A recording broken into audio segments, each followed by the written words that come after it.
números divulgados pelo Conselho Nacional de Justiça e pelo Tribunal de Justiça de Minas Gerais a respeito da produtividade do Judiciário em 2009 apresentam uma aparente contradição. Os juízes trabalham muito, a produtividade média é alta, mas as metas não são alcançadas nem pela metade. Essas metas seriam irreais? Os juízes e desembargadores podem produzir mais? Ou tudo seria uma simples questão de gestão, como quer fazer o CNJ? Nós entramos nesse debate no programa de hoje. O Via Justiça é uma parceria da TV Assembleia com a Associação dos Magistrados Mineiros.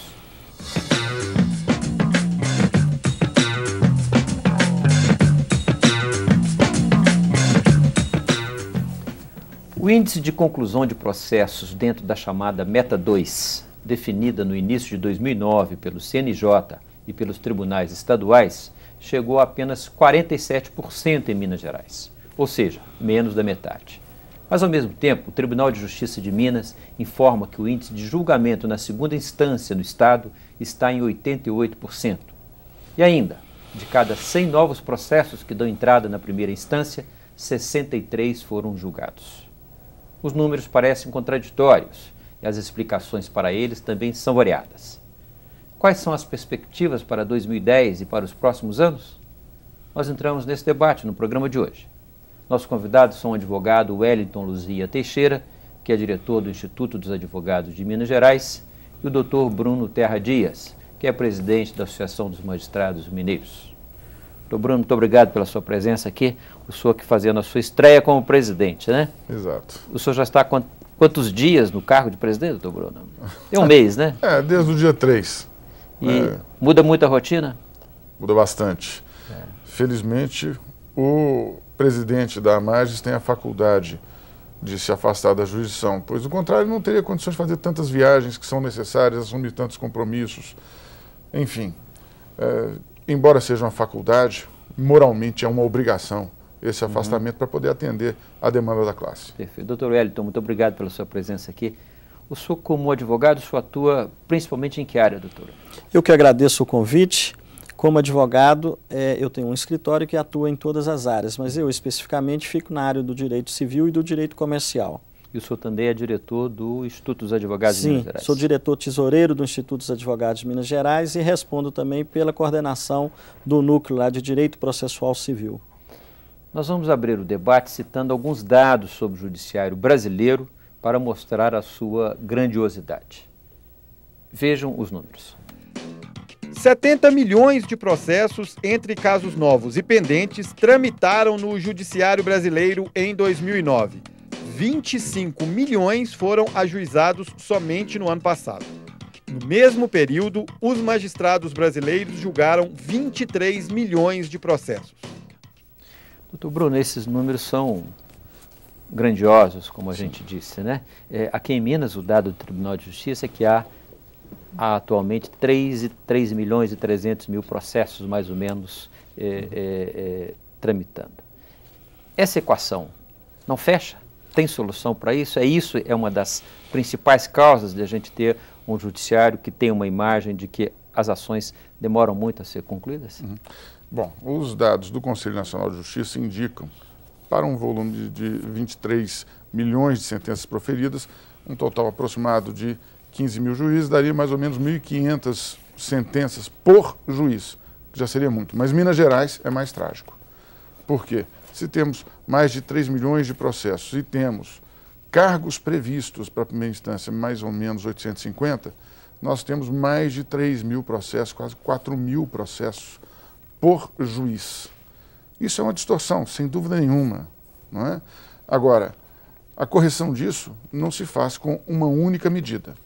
A correção disso demanda uma série de medidas que vão desde o aparelhamento da justiça de primeira instância, com a qualificação também dos seus servidores, informatização, melhoramento de gestão, ou seja, nós temos várias medidas a serem adotadas, pois individualmente nenhuma medida será suficiente a dar solução ao drama vivido pelo judiciário, que curiosamente tem o juiz trabalhando muito, adoecendo e eu que fui vice-presidente de saúde da AMAGES, bem sei disso, porque administrei o nosso plano de saúde. Eu diria que essa doença é uma doença profissional, tem acontecido muito nos casos. Frequente, porque nós vamos ver, além das questões posturais, as escolioses, as lordoses, mas nós temos depressões.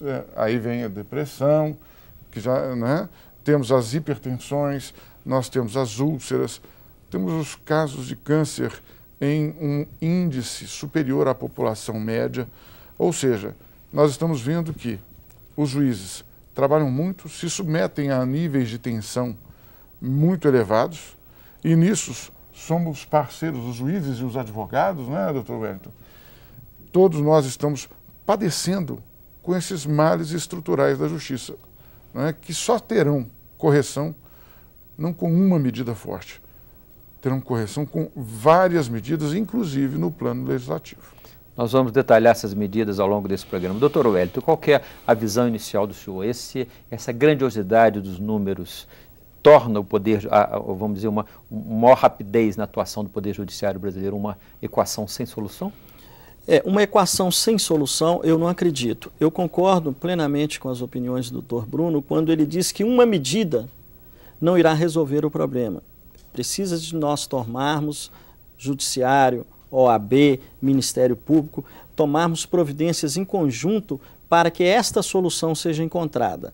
Eu não acredito, a exemplo do Dr. Bruno já disse, eu não acredito que existe uma medida salvadora.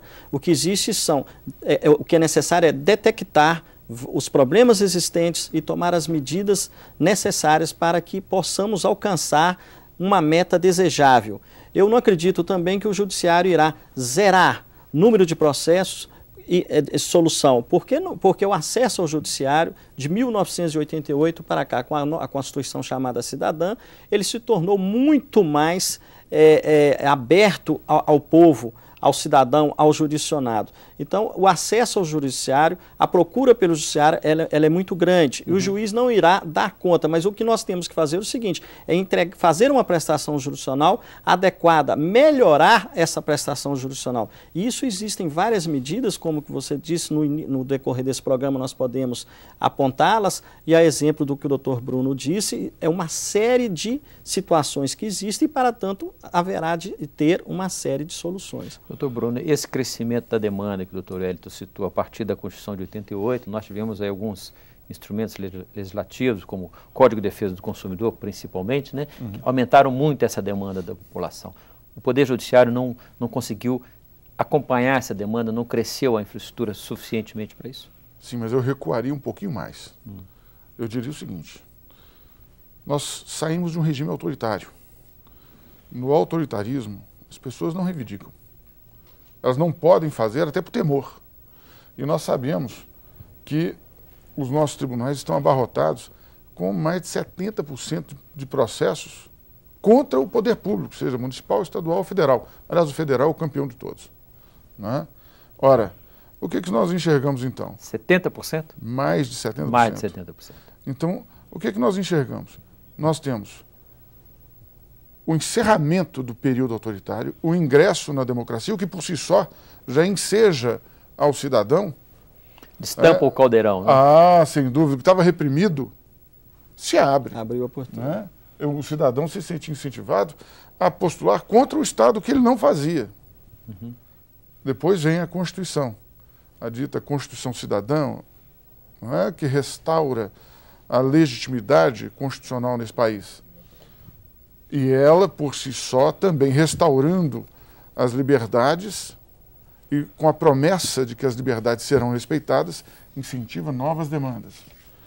Depois, ainda vem a legislação comum, como é o caso da legislação de consumo, que é uma ótima legislação, embora ainda não inteiramente compreendida. E ela, novamente, incentiva.